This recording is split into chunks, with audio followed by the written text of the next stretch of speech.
नमस्कार, मैं हूं राम प्रकाश गौतम और इस वीडियो को वो लोग जरूर देखिए जो कंपटीशन की तैयारी करते हैं। इम्पोर्टेंट वीडियो है जो कि डिस्कस कर रहा है आपको कि सुप्रीम कोर्ट के जस्टिस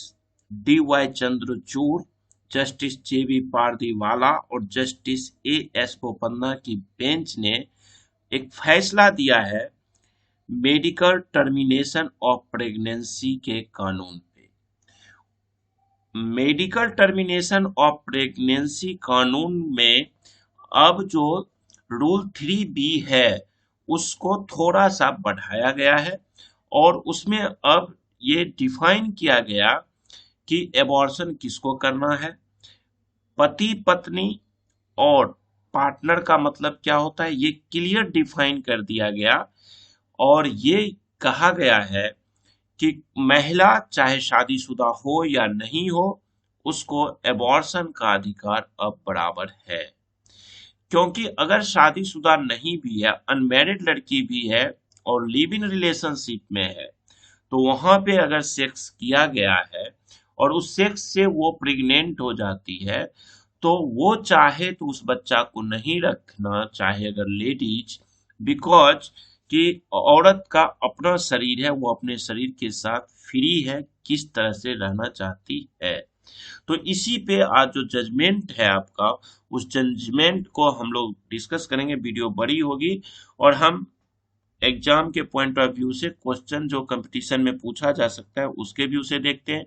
नैतिकता से संबंधित इस वीडियो का कोई रिलेशन नहीं रहेगा, कोई संबंध नहीं है और नैतिकता से जुड़े सवाल पे भी ध्यान भी नहीं देना है। आपको इसको सिर्फ पढ़ना है, जजमेंट को, भारत के लॉ को पढ़ना है, क्योंकि नैतिकता का लॉ के सामने जो जजमेंट है, जो कानून है, उसके सामने ये सारी चीजें बेकार हो जाती हैं।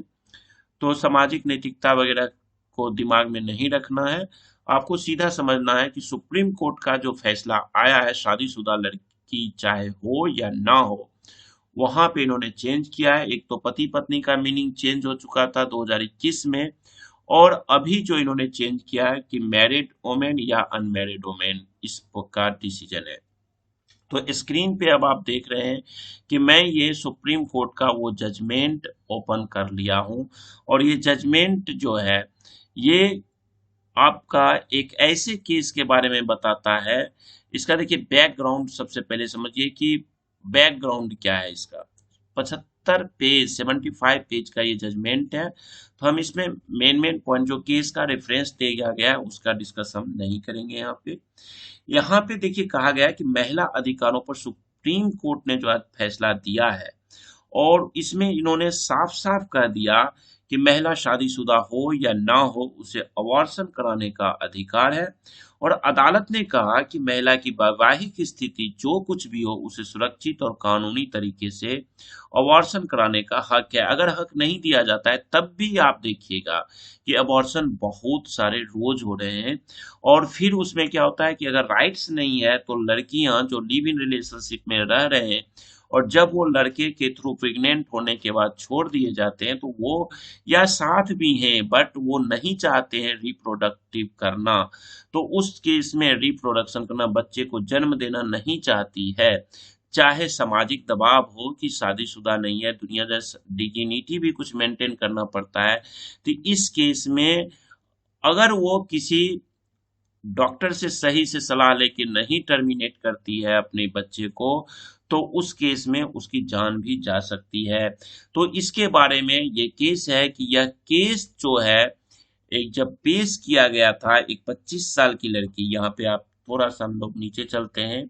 कि जो अप्लीकेंट था, ये दिल्ली हाई कोर्ट में ये केस आया था। कब आया था दिल्ली हाई कोर्ट में? ये 15 जुलाई 2022 को एक जजमेंट दिया गया था दिल्ली हाई कोर्ट का, जिसमें उसको, जो एप्लीकेंट था, उसको कहा गया कि अभी आपका 24, क्या कहा एक बार समझिए, the appeal arise out of the judgment of a division bench of the high court of Delhi dated 15 July 2022। The appellant invoke the writ jurisdiction of the High Court seeking its permission to terminate her pregnancy before the completion of 24 weeks on 15th July 2022। 15 July 2022 को 24 हफ्ते का वो बच्चा नहीं था, वो लड़की pregnant थी, लेकिन 24 हफ्ता नहीं हुआ था, बट वो चाहती थी कि यह बच्चे को जो है सो खराब कर दिया जाए, गिरा दिया जाए। तो जो हाईकोर्ट ने अपना एक्सट्रैक्ट दिया, वो क्या कहा हाईकोर्ट ने, वो समझिए। हाईकोर्ट ने कहा कि permit the petitioner the terminate her on going pregnancy through registered medical practitioner at any approved private or government center or hospital before 15 July 2022 as a relief will be infractuous after that as the pregnancy will be of around 24 weeks by that time। ठीक है, तो 15 July 2022 तक। तो सबसे तो पहली बात यहाँ पे क्या था कि उस लड़की का जो बच्चा था पेट में, जो वह हो चुका था लगभग 23 हफ्ता और 5 दिन का था उसके पेट में। ठीक है, और यहाँ पे इन्होंने कहा, जो मेन रीजन हुआ था कि यहाँ पे इन्होंने कहा कि जो हमारा एमटीपी रूल है, medical termination of pregnancy rule 2003 है, उसमें ये नहीं बताया जाता है इसके बारे में कि मतलब वहां पे थोड़ा सा जो जज साहब थे उन्होंने थोड़ा सा यहाँ पे कंफ्यूजन हुआ कि वहां पे उन्होंने इसलिए नहीं दिया कि उनका कहना हुआ कि वो विवाहित महिला के लिए ऐसा है, अविवाहित महिला के लिए नहीं है, और आप अविवाहित हैं तो आप ऐसा नहीं कर सकते हैं। और उसके बाद इन्होंने एक चीज और कह दिया कि 24 वीक्स, यहाँ पे समझिएगा, direct the respondent to include unmarried women also within the ambit of the rule 3B of the medical termination of pregnancy rule 2003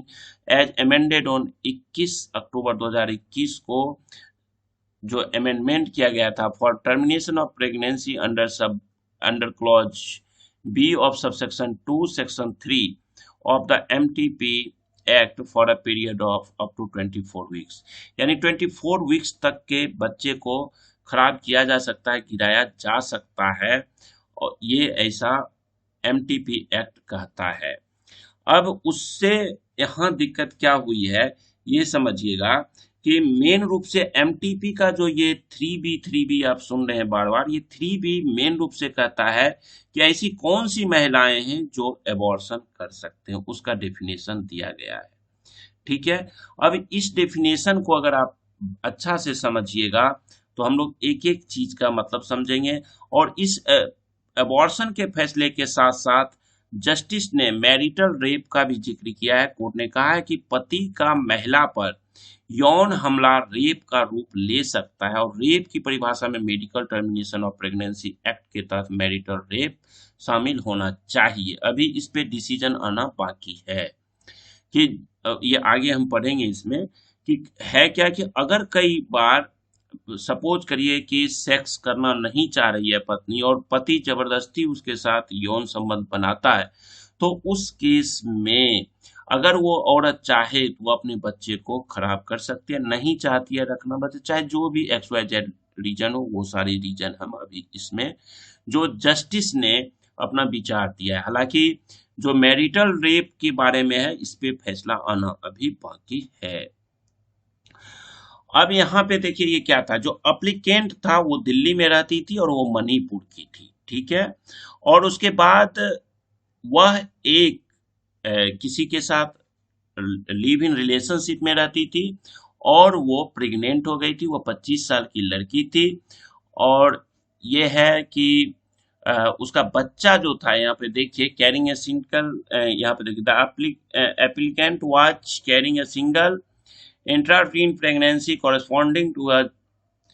gestational age of 22 weeks, 22 सप्ताह का था। The applicant is an unmarried women, age about 25 साल की थी,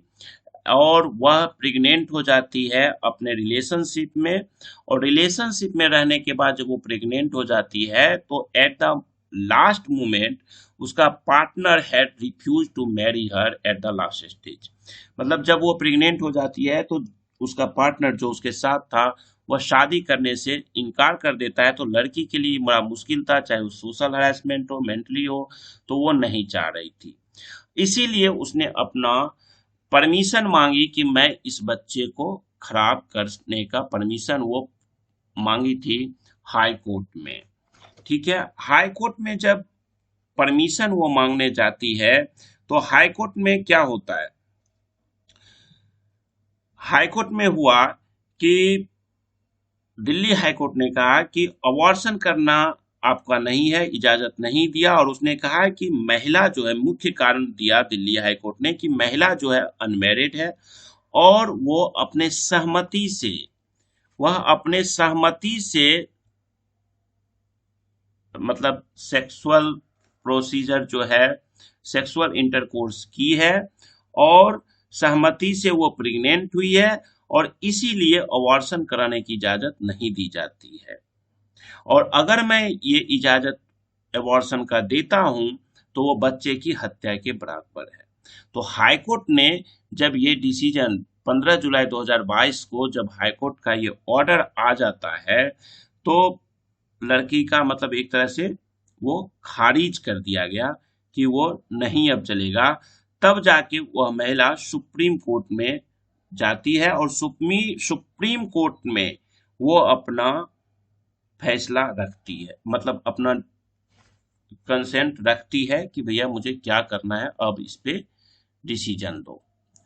अब यहाँ पे ये जो वकील ने कहा, जस्टिस ने अपने फैसला में कहा, ये सारी चीज यहाँ पे लिखे हुए हैं। और यहाँ पे अब देखिए, सुप्रीम कोर्ट के टेबल पे जब ये केस जाता है तो सुप्रीम कोर्ट ने जो 21 जुलाई 2022 का ऑर्डर है उसमें मॉडिफाई करता है, और वो क्या करता है ये देखिए। सुप्रीम कोर्ट ने क्या किया, उसने एक एम्स के डॉक्टरों का एक मेडिकल टीम बनवाया और उसमें कहा कि आप इसका जरा ऑब्जर्व करके बताइए कि क्या हो सकता है। तो जब ऑब्जर्वेशन करने के लिए कहा तो एम्स का मेडिकल बोर्ड ने ये कहा कि बिना किसी डेंजर के, पेटिशनर के यानी कि मदर के बिना किसी डेंजर हुए एबॉर्शन किया जा सकता है, कोई इशू नहीं है। तो ये सब करने के बाद जब आप आगे जाइएगा तो ये सारा सबमिशन है, बहस हुआ है, वो चीजें हैं। इंपॉर्टेंट चीज अब क्या कहता है कि जो सेक्शन 32B है वो एक्चुअली कहता है कि अब जो अनमैरिड औरत है वो, मतलब यहाँ पे मैरिड और अनमैरिड का लफड़ा यहाँ पे आ जाता है। जो कॉन्स्टिट्यूशन का आर्टिकल 14 जो है उसका वायोलेंस यहाँ पे हो रहा है कि मैरिटल जो स्टेटस वाली बात है, क्योंकि प्रेगनेंसी तो देखिए, जब फीमेल जब फीमेल का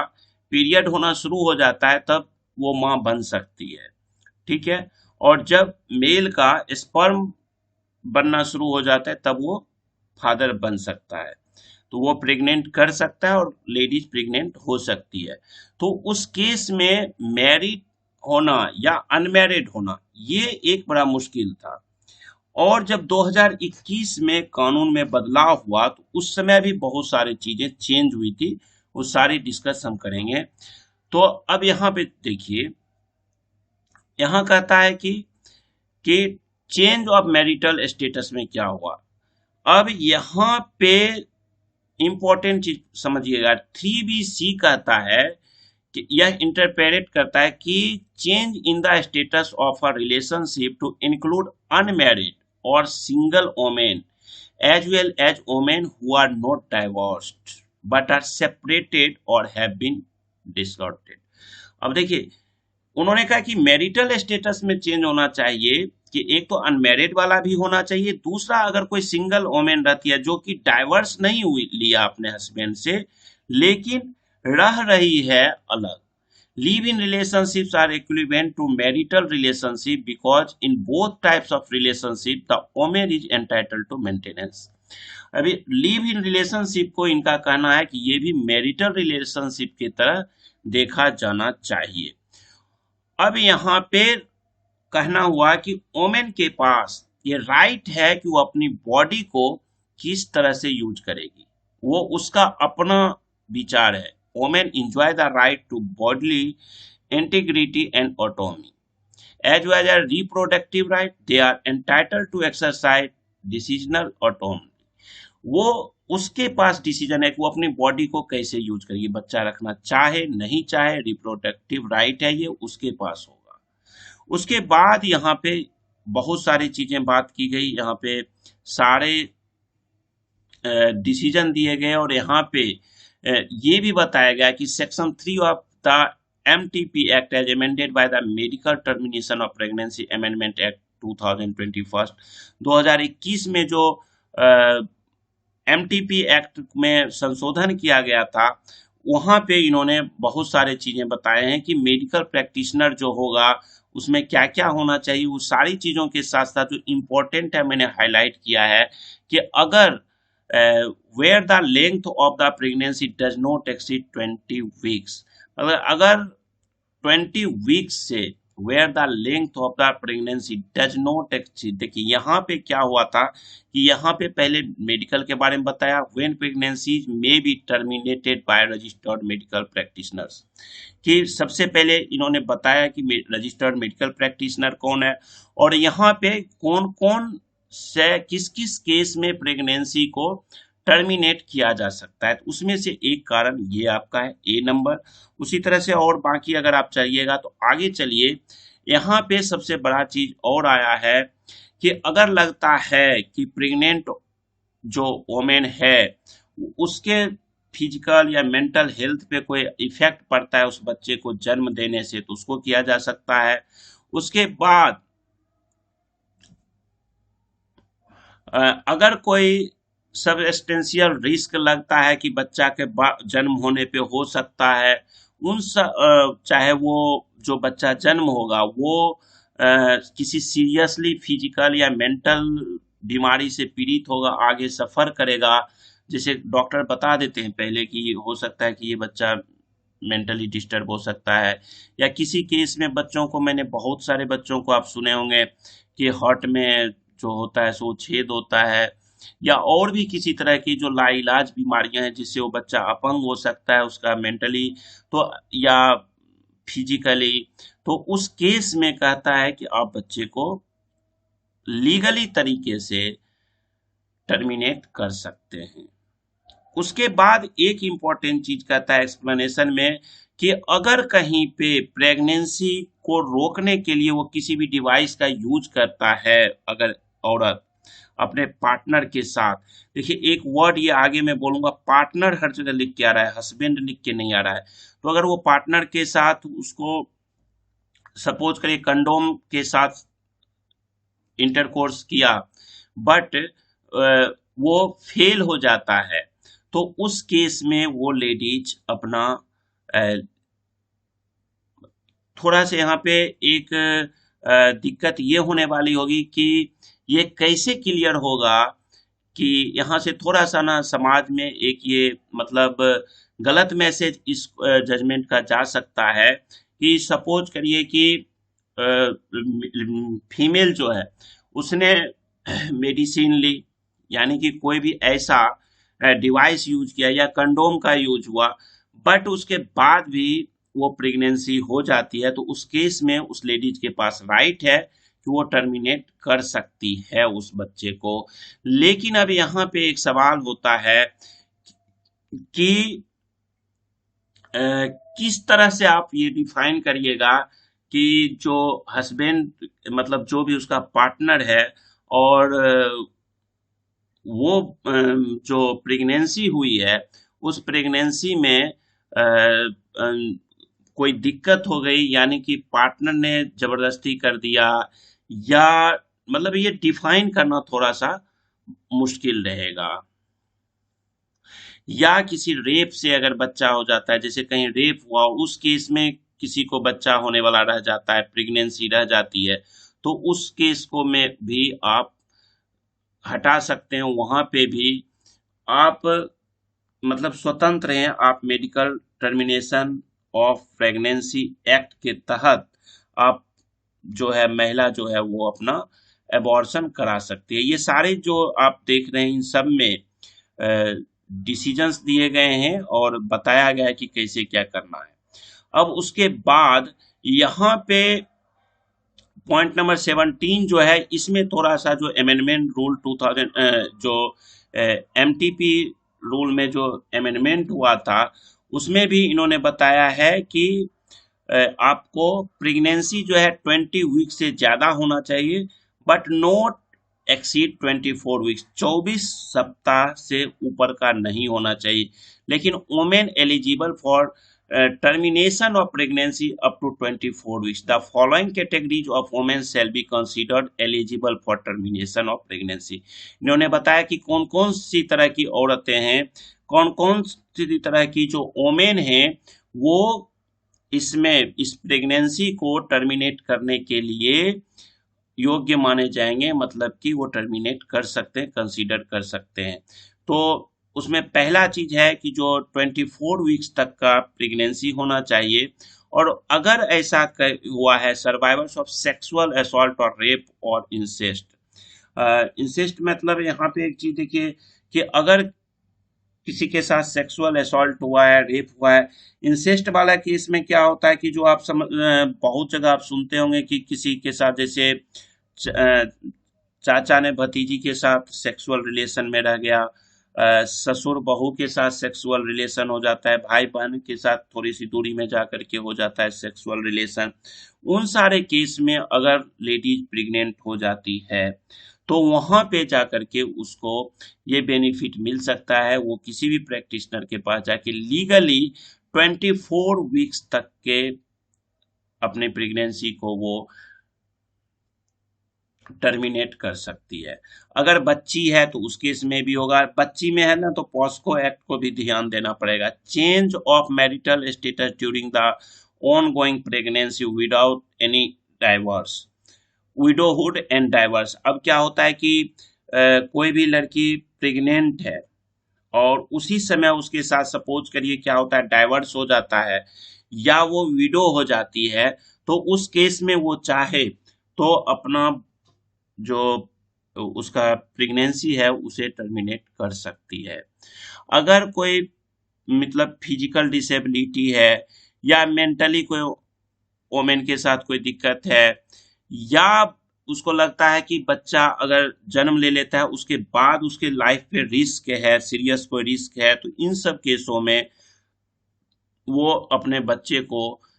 टर्मिनेट कर सकती है, वो अपनी प्रेगनेंसी को टर्मिनेट कर सकती है। उसके बाद ये सारे के सारे केस के रेफरेंस दिए गए हैं और सारे केस में कुछ ना कुछ बताया गया है, और सारे मतलब क्या सिचुएशन हुआ है, जो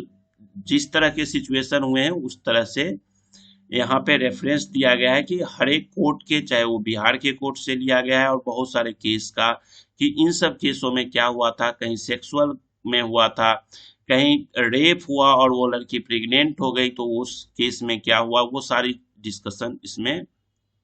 किया गया है। अब यहाँ पे जो इम्पोर्टेंट है वो देखिए कि जब 2021 में,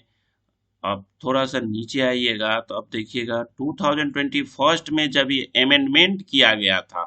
तो ये जब अमेंडमेंट किया गया तो वहां पे देखिए ये अमेंडमेंट में एमटीपी अमेंडमेंट एक्ट 2021 जब हुआ था, तो उसमें जो क्या कहा गया समझिएगा कि सलाह यहाँ दिया जा रहा है, जज का कहना हुआ कि to all women and not just married women, सारी वोमेन को कहा गया। वोमेन का मतलब हो गया सारी औरत, चाहे वो मैरिड हो या अनमैरिड हो, ठीक है। एक्सप्लेनेशन इन्होंने दिया कि married women on her husband, ये जो वर्ड हुआ है ना, ये बदल दिया गया था और इसके जगह पे आया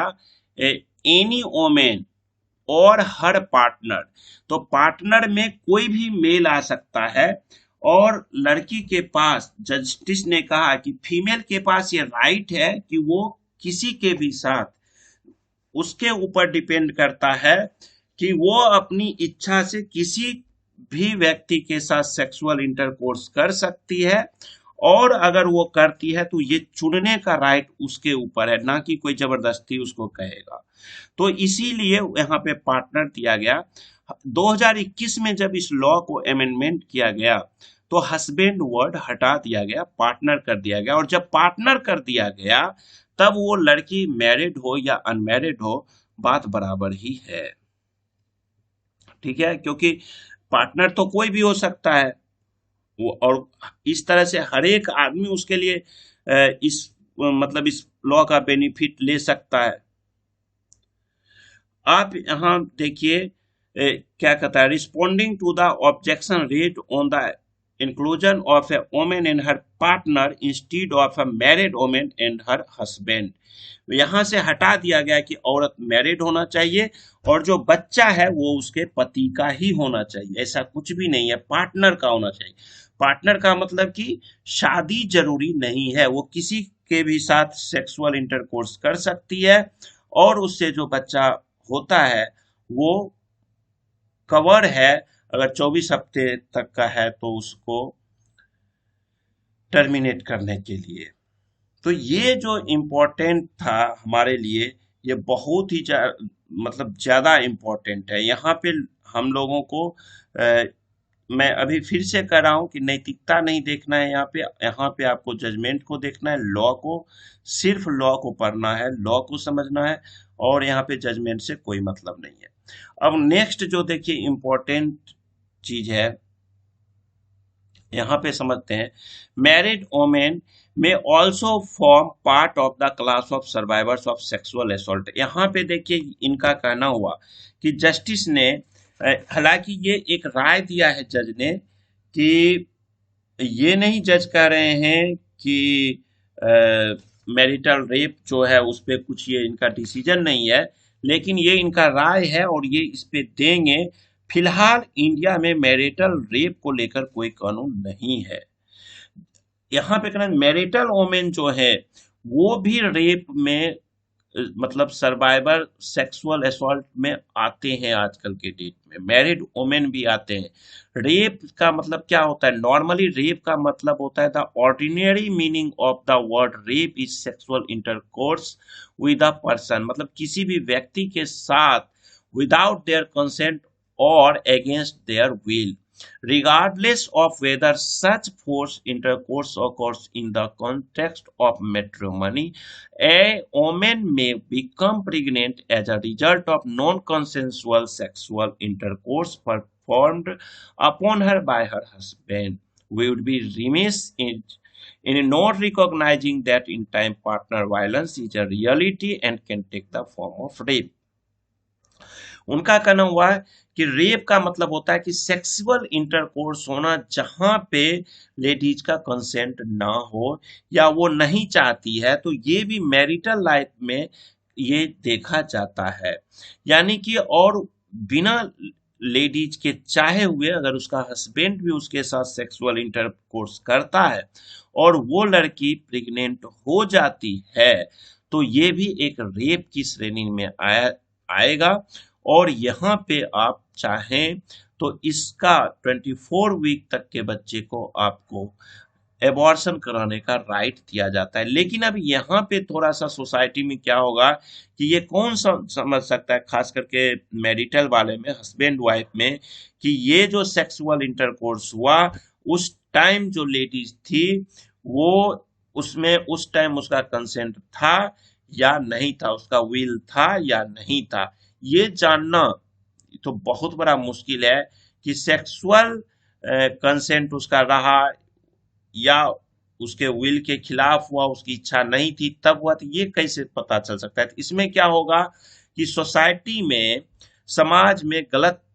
इस कानून का रोंग यूज किया जा सकता है कि थोड़ा सा बकझक हुआ, लड़की कह देगी कि भैया उस समय मैं रेडी नहीं थी और ये जबरदस्ती सेक्स किया गया, और जब जबरदस्ती सेक्स किया जाएगा तो वो सेक्सुअल रेप माना जाएगा, मैरिटल रेप माना जा सकता है। हालांकि अभी ये कानून कुछ भी नहीं है, लेकिन ये बनाया जा सकता है। और आपको बता दूं, चंद्रचूड़ जी जो हैं,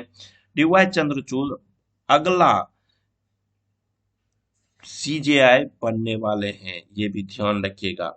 अब एक्चुअली इसमें क्या है कि जो भारत का जो आईपीसी है, आईपीसी जो है यहाँ पे इसका जो सेक्शन 375 होता है कि ये जो अपना होता है आईपीसी की धारा जो है 375,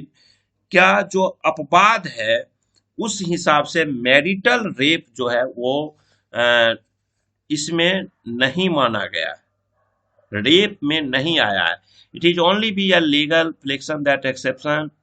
2 of section 375 of the IPC removes marital rape from the ambit of rape as defined in section 375। Section 375 ये कहता है कि जो मैरिटल रेप है उसको रेप नहीं माना जाएगा। ये कहा जा रहा है कि अब यहां पे क्या दिक्कत होता है कि अगर सेक्शन 375 ये कह दिया तो इस यहाँ पे एक डिफाइन हो जाता है, इसको एक बार अच्छा से पढ़ लेते हैं। Notwithstanding exception 2 of section 375 of the IPC, the meaning of the word sexual assault और rape in section 3BA includes a husband's act of sexual assault or rape committed on his wife. The meaning of rape must therefore be understood as including marital rape. Slowly, for the purposes of the MTP Act and any rules and regulations framed thereunder, any other interpretation would have the effect of compelling a woman to give birth to and raise a child with a partner who inflicts mental and physical harm upon her। मतलब IPC की section 375 जो है वहां पे जो sex marital rape को शामिल नहीं किया गया है। इसमें उन महीना और उस नियम इसके कारण जो होता है जब नहीं रखा गया ये मतलब कि अगर पत्नी जो है, आप सीधा समझिए कि अगर पत्नी नाबालिग है, यानी नाबालिग का मतलब अगर पत्नी 15 साल से छोटी भी है, हालांकि वो सेक्शन 376 है वो मैं आपको बताऊंगा, नॉर्मल आप समझ लीजिए कि अगर वाइफ नाबालिग भी है और हस्बैंड उसका बालिग है और उसके साथ वो सेक्सुअल इंटरकोर्स करता है तो भी वो नहीं माना जाएगा रेप, रेप की श्रेणी में उसको नहीं लाया है। तो ये एक जो है ना सो बहुत बड़ा मुश्किल की बात है कि इसमें क्या हुआ है कि यहाँ पे जब वो नहीं माना जाएगा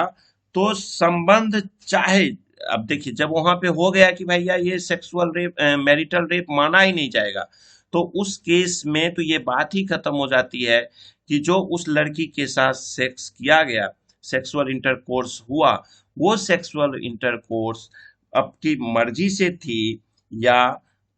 उसकी सहमति नहीं थी, मतलब महिला की सहमति थी कि नहीं थी, वो नहीं माना जाएगा। ये यहाँ पे हो गया। अब यहाँ क्या होता है, जो आईपीसी की धारा 376 है उसमें जो है सो रेप के लिए प्रावधान दिया गया और उसमें क्या होता है 376 में अगर रेप होता है तो उसमें रेप करने पर 7 साल का जेल होने का, मतलब मिनिमम 7 ईयर्स है, वहां से लेकर आपको लाइफ टाइम जो है सो जेल हो सकती है, आजीवन कारावास की कैद तक की सजा का प्रावधान है। लेकिन धारा 375 का अपवाद कहता है कि अगर पत्नी की 15 साल से छोटी नहीं है तो जबरदस्ती या बगैर सहमति के बिना संबंध रेप नहीं कहलाएगा। मतलब अगर 15 साल से छोटी वाली पे 375 का भी जो है वहां भी 15 इयर्स वाले से मान्यता ले लिया जाता है। तो ये एक दिक्कत है यहाँ पे। मतलब ऐसे तो अभी जो है सो 18 इयर्स वाली बात है, एडल्ट माना जाता है 18 ईयर्स से, मतलब 15 साल से 18 साल के बीच की अगर लड़की है तो वो नाबालिग की। लेकिन अगर इसके साथ अगर उसका हस्बैंड, चाहे हस्बैंड 50 साल का हो, अगर सेक्सुअल इंटरकोर्स करता है तो वो वैलिड ही माना जाएगा, रेप नहीं माना जाएगा। तो ये सेक्शन 375 का अपवाद कहता है। अब देखिए, woman can become pregnant by choice irrespective of her marital status. In case the pregnancy is wanted, it is equally shared by both the partners. However, in case of an unwanted